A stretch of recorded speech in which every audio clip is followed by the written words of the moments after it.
हीरालाल हमारे संवाददाता लाइव इस वक्त हमारे साथ है।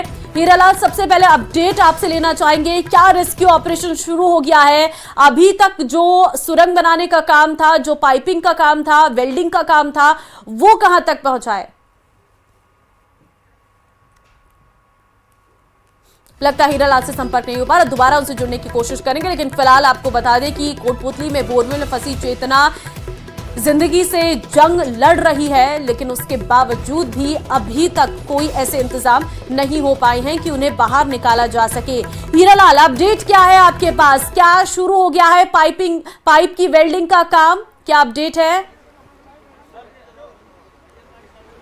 जी देखिए, सबसे बड़ी इस समय की अपडेट है कि जो बरसात का दौर था वो लगातार जारी है। फिलहाल अभी भी बारिश का दौर जारी है। जो रेस्क्यू ऑपरेशन में कहीं ना कहीं जो ये पूरा जो बारिश का दौर रात से चल रहा है वो अभी भी है और इस रेस्क्यू ऑपरेशन में बाधक बन रही है। तो कहीं ना कहीं ये जो देरी हो रही है, जो बारिश की वजह से इस देरी को कारण माना जा रहा है। आप देख सकते हैं तस्वीरों में कि जो पाइलिंग मशीन के द्वारा एक हाइड्रा जो गड्ढा खोदा गया था और हाइड्रा मशीन से जो 4 फीट चौड़ा एक पाइप इसमें डाले जा रहे थे, क्योंकि जो गड्ढा खोदा गया उसमें जो कैप्सूल डाला उसके बाद पाइप डाले गए थे। उस पाइप में एडजस्ट नहीं होने की वजह से उस पाइप को बाहर निकाल लिया गया है। फिलहाल उसकी जगह क्योंकि एडजस्ट नहीं होने की वजह से दूसरा पाइप उसमें डाला जाएगा और एडजस्ट करके उसकी वेल्डिंग की जाएगी। फिलहाल बारिश के बावजूद भी जो रेस्क्यू जवान हैं, जो रेस्क्यू ऑपरेशन में जुटे हुए एसडीआरएफ एनडीआरएफ के जो जवान हैं, जो वेल्डिंग का कार्य इस बारिश के दौर में भी लगातार उनकी तरफ से किया जा रहा है, क्योंकि उनका सबसे पहला मकसद यही है, जो उनकी प्रायोरिटी है, क्योंकि 90 घंटे 95 घंटे का समय बीत चुका है और बालिका को अभी तक बाहर नहीं निकाला जा सका।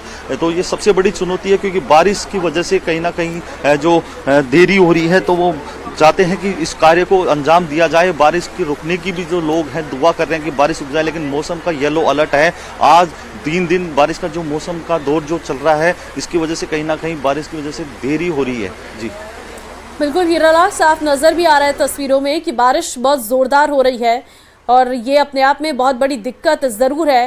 लेकिन कोई बात हो पाई है एनडीआरएफ के दल से कि कितना समय और लग सकता है, ये एसडीआरएफ की किसी टीम से आपकी?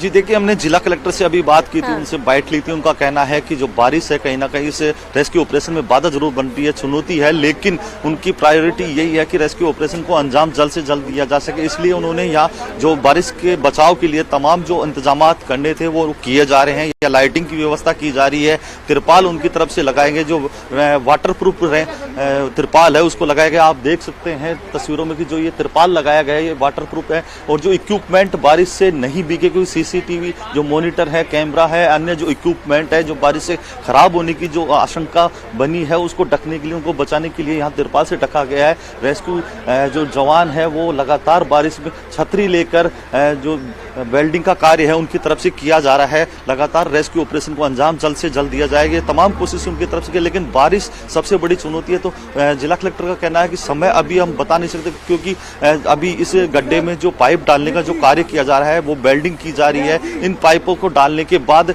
जो टीम है वो इस कैप्सूल में उतरेगी, उसके बाद 10 फीट की एक जो होल जो सुरंग बनाई जानी है उसको मैनुअली तरीके से एनडीआरएफ के सुपरविजन में वो होल बनाने का जो कार्य है वो किया जाएगा। उसके बाद उसमें जो तकरीबन उस होल को बनाने में 6 से 7 घंटे का जो समय है वो लगेगा। उसके बाद बच्ची को रेस्क्यू करके बाहर निकाला जा सकेगा। जिस तरीके से आप बता रहे हैं हीरालाल, ये तो अभी और लंबा समय लगेगा, क्योंकि 6 से 7 घंटे आप बता रहे हैं कि मैनुअली सुरंग तैयार की जाएगी। जी बिल्कुल, मैं बताना चाहूंगा कि 95 घंटे से ज्यादा का समय बीत चुका है। अब बारिश का दौर शुरू हो चुका है। ये बारिश अभी रुकने वाली नहीं, क्योंकि आज शाम को तक इस बारिश का येलो अलर्ट जारी है। तो कहा जा सकता है कहीं ना कहीं समय बहुत अधिक लग चुका है। शायद इस प्रदेश का जो इस प्रकार से बोरवेल में जो घटना घटी है इस बच्ची के गिरने की, तो सबसे लंबा रेस्क्यू अगर कहा जा सकता है तो कोई अतिशयोक्ति नहीं होगी।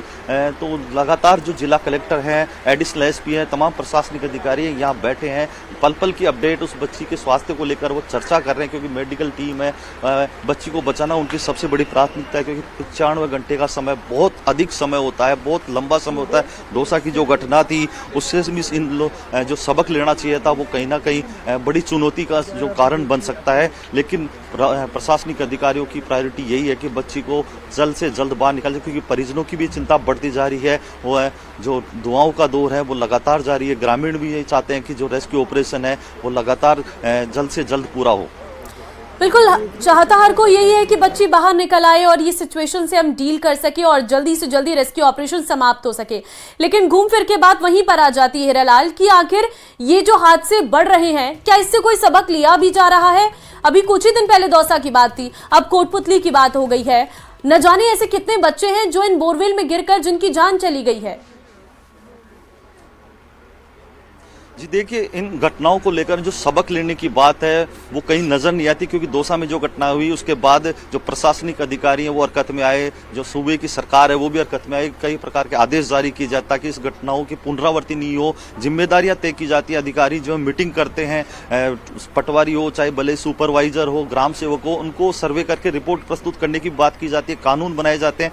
लेकिन वो कानून, वो दावे, वो जो रिपोर्ट है वो केवल कागजों तक सीमित होती है। कुछ दिनों तक ये चर्चा रहती है, उसके बाद जैसे जैसे समय बीतता है ये चीजें सब भुला दी जाती हैं और फिर जब कोई नई घटना होती है फिर चर्चाओं का दौर चलता है, फिर कानून बनते हैं, लेकिन सख्ती से जो कानून की पालना होनी बिल्कुल, और यही सबसे बड़ी विडंबना है और इसी वजह से कहीं ना कहीं बच्चों की जान चली जा रही है और इस तरीके की सिचुएशन सामने आती है। हीरालाल, बहुत धन्यवाद आपका तमाम अपडेट्स देने के लिए। कोटपुतली में बोरवेल में फंसी चेतना जिंदगी से जंग लड़ रही है। इन सब के बावजूद कई जिलों में प्रशासन की नींद नहीं खुल रही है। अभी कुछ ही दिन पहले दौसा जिले में 5 साल के आर्यन की बोरवेल में फंसने से मौत हो गई थी, लेकिन दौसा जिला प्रशासन के कानों पर जूं तक नहीं रेंग रही है। जिले के गुड़लिया गांव में बोरवेल को बंद करने के नाम पर प्रशासन ने मानो कोटा पूरा कर दिया हो। देखिए जरा, खेत में बोरवेल के ऊपर एक बोरे पर 2 पत्थर रख दिए गए हैं जिसे बंद का नाम दिया जा रहा है। पत्थर भी ऐसे जिसे खेल खेल में बच्चे भी हटा दे। ऐसे में सवाल यह है कि क्या इतने हादसों के बाद भी जिला प्रशासन कोई ठोस कदम क्यों नहीं उठा रहा है? ये देखिए जरा, ये है वो रियलिटी चेक। जब न्यूज़ 18 की टीम पहुंची तो पता चला कि किस तरीके से बोरवेल को बंद किया गया है। ये काम के नाम पर सिर्फ एक खाना पूर्ति की गई है ताकि ये दिखाया जा सके कि हाँ, हम बोरवेल बंद कर रहे हैं। आशीष हमारे संवाददाता फोन लाइन पे हैं। आशीष, देखिए अभी कोटपुतली में रेस्क्यू चल ही रहा है, बोरवेल में फंसी बच्ची को निकाला जा रहा है। दौसा में आर्यन को निकाला जा सका लेकिन उसकी भी जान चली गई। और अभी आपने ये जो रियलिटी चेक किया, क्या नजर आया आपको? कितना असर हो रहा है बातों का? बिल्कुल, कल न्यूज 18 की टीम ने दौसा के ग्रामीण क्षेत्र का रियलिटी चेक किया। काफी सारे बोरवेल और कुएं ओपन मिले। ये जो तस्वीर है ये गुड़लिया की है, जहां पर एक ओपन बोरवेल मिला। और आज दूसरे दिन यानी शुक्रवार को जब हमारी टीम वापस मौके पर पहुंची तो वहां केवल एक महज औपचारिकता पूरी की गई थी। बोरवेल के ऊपर कुछ 2 छोटे छोटे पत्थर रख दिए गए थे, उन्हें कोई भी बालक भी दूर हटा सकता है। यानी कि जो खुले बोरवेल बंद करने की जो मुहिम चल रही है, जो जिला कलेक्टर के आदेश हैं, उन आदेशों की पूरी तरह पालना नहीं की जा रही है। और जो कर्मचारी और जो अधिकारी हैं स्थानीय स्तर के, वो ना तो मुख्यमंत्री के निर्देश मान रहे हैं और ना ही कलेक्टर के आदेश मान रहे हैं। वे जो ओपन बोरवेल हैं उनको बंद करने के नाम पर महज एक औपचारिकता कर रहे हैं।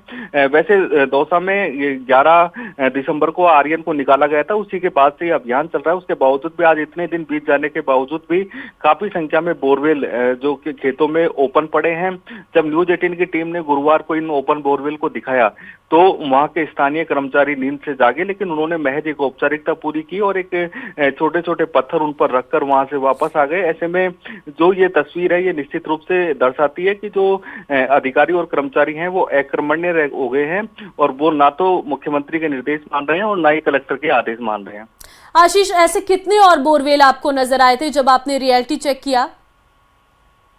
बिल्कुल, कल जिस तरह करीब 15 से 20 किलोमीटर का मैंने रन किया था, उसमें 3 जगहों पर मुझे ओपन बोरवेल मिले थे। और आज भी हमने काफी जगह पर जाकर देखा तो आज भी बोरवेल ओपन मिले हैं। या यूं कह सकते हैं कि जो जिला कलेक्टर ने आदेश भले ही दिए हों, लेकिन जो नीचे के स्तर के जो अधिकारी व कर्मचारी हैं उनके बिल्कुल आदेश मात्र ही रह गया है और स्थितियां कुछ और ही नजर आ रही। बहुत धन्यवाद आपका तमाम जानकारी देने के लिए।